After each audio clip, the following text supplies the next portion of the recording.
Good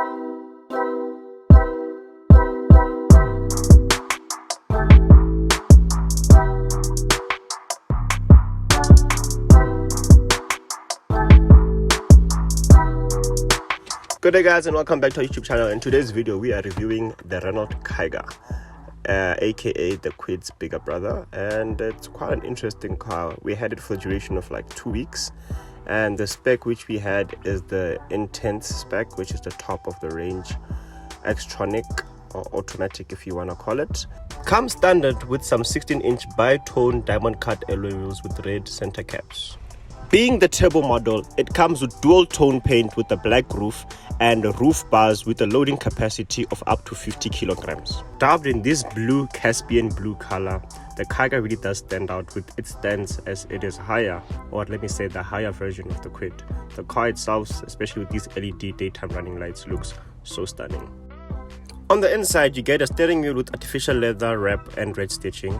You get this quilted embossed fabric seating with the shiny black center console upper cover and red stitching on the seating and all over the interior, going also to the gear lever.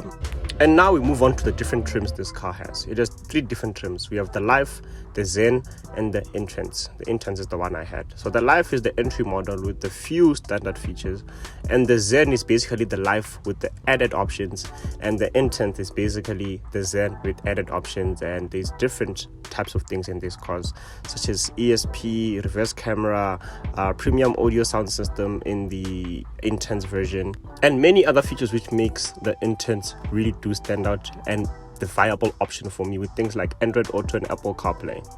Moving on to the color schemes, we have 6 different color schemes. We have Ice Cool White, Moonlight Silver, Caspian Blue, Honey Yellow, Mahogany Brown, and Radiant Red. Moving on to the all-important part of the comparison, I put it up against 3 other different cars around its price range or market, if I may say, a compact mini SUV.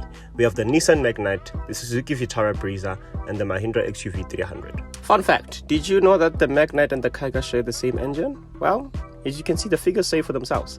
The KIGER and the Magnite are powered by a 1-liter 3-cylinder turbo engine which produces 74 kilowatts and 160 newtons of torque. The top speed of the KIGER is not yet mentioned, but the top speed of the Magnite is claimed to be 173. I wonder who would dare to reach such a top speed. The full tank size are both the same with 40 liters, and the range for the KIGER surprisingly is 741 kilometers, while the Magnite is 755 kilometers. The fuel consumption average usage is basically the same, with the KIGER being 5.4 and the Magnite being 5.3. But here's a twister. The KIGER is a bit more safer. It has 2 more airbags than the Magnite, and because it has 4, and it has 5 standard features. Also, the Magnite has 5 standard features. Coming over to the other 2 variants in our challenge, we have the Suzuki Vitara, which has 77 kilowatts and 138 newtons of torque, which is quite low. It also does not have a claimed top speed, but it has a bigger fuel tank of 48 liters, but the range is not that much. With the 8-liter difference, I thought it would be more, but it is 774. It has a claimed average fuel consumption of 6.2 liters per 100 kilometers, which is pretty high, and it's quite shocking. I wonder why. It also has 2 airbags, and the standard safety features are quite low with 3, which is pretty bad. Coming on to the car which I thought would be the one to pick, but I have my comments on that one. The Mahindra XUV 300 is powered by a 1.5 liter turbo diesel engine. It is the second cheapest car on our list, with a price tag of just under 300,000, 7,000, and it is a diesel car, which makes it have a lot of green tags on its side, as it has the most power of 86 kilowatts and 300 newtons of torque from that diesel 1.5 turbo engine. The top speed is claimed at 175, and the fuel tank size is 42 liters, but the fuel range on a full tank is 840 kilometers. It also has the lowest claimed average of 5.0 liters per 100 kilometers. It has 2 airbags and 4 standard features, which is not bad.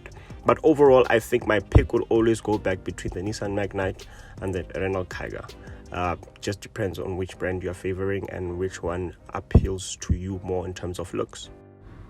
Moving on to the interior. Overall, the infotainment system in the interior is quite neat and nice. You have wireless charging and many amenities, but the system is basically the same as the Nissan Magnite one in many ways.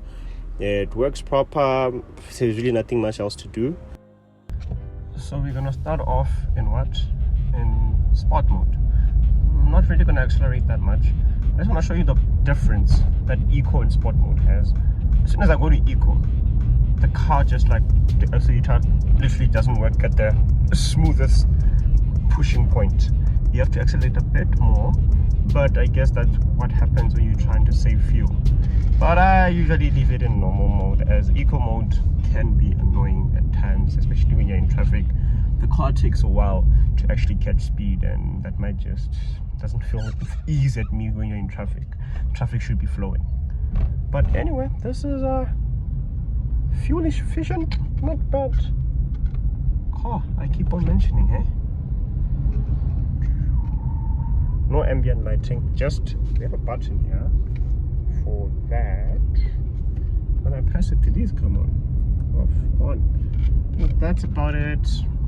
That brings us to the end of this review. I would honestly give the Kiger 5 out of 10.